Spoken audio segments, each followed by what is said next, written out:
সবাইকে জানাই নববর্ষের শুভেচ্ছা, আন্তরিক ভালোবাসা, অভিনন্দন। তো নববর্ষ মানে নতুন বছর, নতুন দিন আর নতুন আনন্দ উপভোগ করা। প্রত্যেকটা মানুষই কিন্তু নতুন বছরকে এনজয় করে, উপভোগ করে।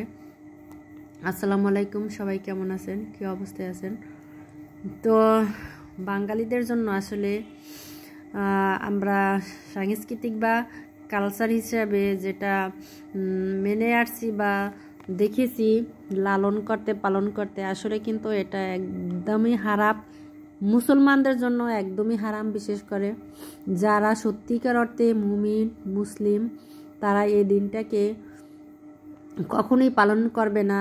পান্তা ভাত কিংবা ওই যেটা বলে না ইলিশ, সেইটা দিয়ে উদযাপন করা, এগুলা একবারই কি বলবো, হারাম হারাম হারাম। এগুলো হচ্ছে বিদেশি সংস্কৃতি, তাই এগুলো আমাদের মুসলমানদের জন্য পালন করা একবারই হারাম। তাই সবাই আমরা এই দিনটাকে এড়িয়ে যাব। অনেকে আনন্দ উল্লাস করে, তাও কিন্তু আমাদের পক্ষে কিন্তু করা হারাম। আমি যতটুকু জানি, আসলে অনেকে বলবেন যে উপদেশ দিচ্ছি, তা না। মুসলমান হিসাবে আমরা গর্বিত।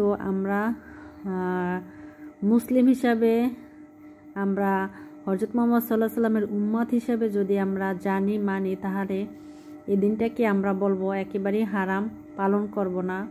তো আমিও সেক্ষেত্রে একেবারেই কোনো কিছুই করি নাই। আগের মতোই যেভাবে আমাদের দিন গেছে সেভাবেই কিন্তু এরকমই চলতে আছে। আর এই যে দেখেন আমার সিম্পল রান্নাবান্না, তাই আজকের ভিডিওর মাধ্যমে আপনাদের কাছে একটু শেয়ার করলাম আর এই কথাগুলো বললাম। দেখেন, অনেকেই তো অনেক আনন্দ করে, মজা পায়। আখিরাতের কথাও কিন্তু চিন্তা করতে হইবে। ওইখানে যাই আমাদের আল্লাহর কাছে কিছু জবাবদিহিতা দিতে হবে। যে কাজগুলো আল্লাহ তাআলা দুনিয়াতে আমাদের জন্য হারাম করেছেন বা আমাদের জন্য একেবারেই প্রযোজ্য না, সেগুলো কেন আমরা করব বলেন? তাহলে আমরা মুসলমান হলাম কিভাবে? নামে মাত্র মুসলমান হলে কি হবে?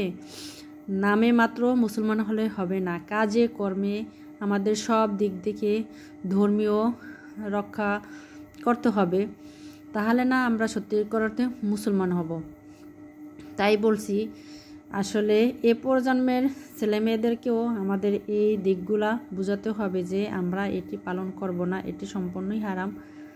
তো আপনাদের সাথে কথা বলতে বলতে দেখেন, এই আবহাওয়া এত খারাপ হয়ে গেছে আজকে, চারদিক দিয়ে মনে হয় বৃষ্টি আসবে। আর বাতাসে আমার রান্নাবান্নার অবস্থাও খারাপ, চুলার জাল মনে হয় নিভে যাচ্ছে, এই অবস্থার কি। তো সবাই ভালো থাকবেন, আল্লাহ হাফেজ।